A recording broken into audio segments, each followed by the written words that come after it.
Hello दोस्तों, step towards stock market YouTube channel पे आप सभी का स्वागत है। तो दोस्तों, आज के इस वीडियो में हम ऐसे कंपनियों के बारे में बात करने वाले हैं जो कंपनियां कल मार्केट ओपन होने के बाद कुछ अपडेट के चलते फोकस में रहने वाली है। तो चलो वीडियो स्टार्ट करते हैं। तो सबसे पहले बात करेंगे प्रेस्टीज इस्टेट्स प्रोजेक्ट्स लिमिटेड के बारे में। तो दोस्तों, प्रेस्टीज इस्टेट्स प्रोजेक्ट लिमिटेड ने लॉन्च किए हैं 3 हाउसिंग प्रोजेक्ट्स जिसका रेवेन्यू पोटेंशियल है 12,000 करोड़ रुपए का। और इसी जबरदस्त अपडेट के चलते प्रेस्टीज इस्टेट प्रोजेक्ट्स लिमिटेड ये शानदार कंपनी फोकस में आ चुकी है। अब बात करते हैं पूनावाला फिनकॉर्प लिमिटेड के बारे में। और इस कंपनी ने अपने फाइनेंशियल ईयर 27 के फर्स्ट क्वार्टर का रिजल्ट डिस्क्लोज किया है। अगर हमने कंसोलिडेटेड नंबर देखे तो कंपनी का revenue year on year basis और क्वार्टर ऑन क्वार्टर बेसिस पे बढ़कर 2330 करोड़ रुपए आया है। और जो कंपनी का नेट प्रॉफिट है वो ईयर ऑन ईयर बेसिस और क्वार्टर ऑन क्वार्टर बेसिस पे बढ़कर 308 करोड़ रुपए आया है। और इसी जबरदस्त अपडेट के चलते पूनावाला फिनकॉर्प लिमिटेड ये शानदार कंपनी फोकस में आ चुकी है। अब बात करते हैं 197 कम्युनिकेशंस लिमिटेड यानी कि पेटीएम के बारे में। तो दोस्तों, 197 कम्युनिकेशंस लिमिटेड यानी कि पेटीएम ने कल यानी कि 20 जुलाई 2026 को बोर्ड मीटिंग ऑर्गेनाइज की है। और एक कंपनी अपना फर्स्ट बोनस शेयर अनाउंस कर सकती है अपने क्वार्टर 1 के रिजल्ट के साथ साथ। और इसी के चलते कल मार्केट ओपन होने के बाद 197 कम्युनिकेशन लिमिटेड यानी कि पेटीएम फोकस में रहने वाली है। अब बात करते हैं कोटक महिंद्रा बैंक लिमिटेड के बारे में। और कंपनी ने अपने फाइनेंशियल ईयर 27 के फर्स्ट क्वार्टर का रिजल्ट डिस्क्लोज किया है। अगर हमने स्टैंड अलोन नंबर देखे तो कंपनी का revenue year on year basis और क्वार्टर ऑन क्वार्टर बेसिस पे बढ़कर 14,477 करोड़ रुपए आए है। और जो कंपनी का नेट प्रॉफिट है वो ईयर ऑन ईयर बेसिस और क्वार्टर ऑन क्वार्टर बेसिस पे बढ़कर 4,123 करोड़ रुपए आया है।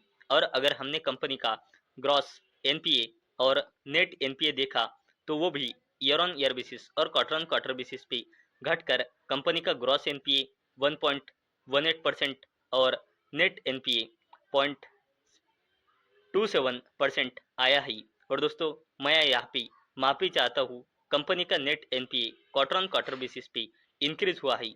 और किसी भी कंपनी का एनपीए बढ़ना नेगेटिव माना जाता है और कम होना पॉजिटिव साइन माना जाता है। और इसी के चलते कल मार्केट ओपन होने के बाद कोटक महिंद्रा फोकस में रहने वाली है।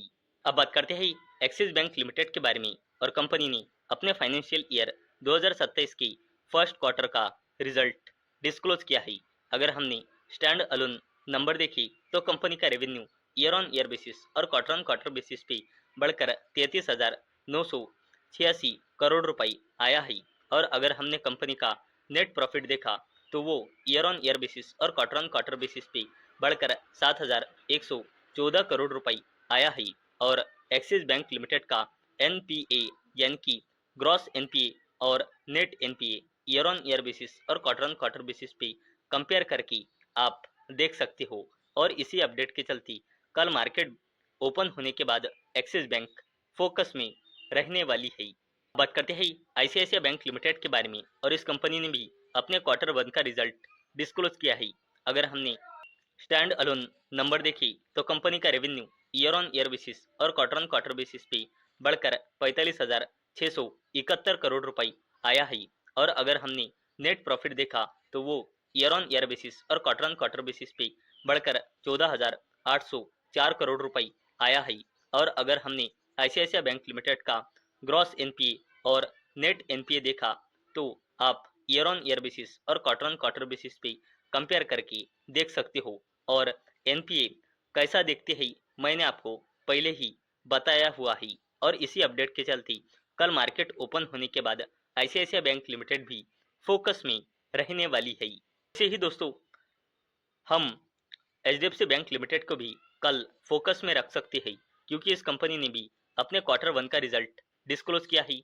अगर हमने स्टैंड अलोन नंबर देखे तो कंपनी का revenue year on year basis और क्वार्टर ऑन क्वार्टर बेसिस पे बढ़कर 79,363 करोड़ रुपए आया है। कंपनी का net profit year on year basis पे बढ़कर क्वार्टर ऑन क्वार्टर बेसिस पे घटकर 19,060 करोड़ रुपए आया है। और एचडीएफसी बैंक लिमिटेड का एनपीए यानी कि ग्रॉस एनपीए और net NPA year on year basis और क्वार्टर ऑन क्वार्टर बेसिस पे कंपेयर करके आप यहाँ पे देख सकते हो। और इसी अपडेट के चलते कल मार्केट ओपन होने के बाद एचडीएफसी बैंक लिमिटेड भी फोकस में रहने वाली है।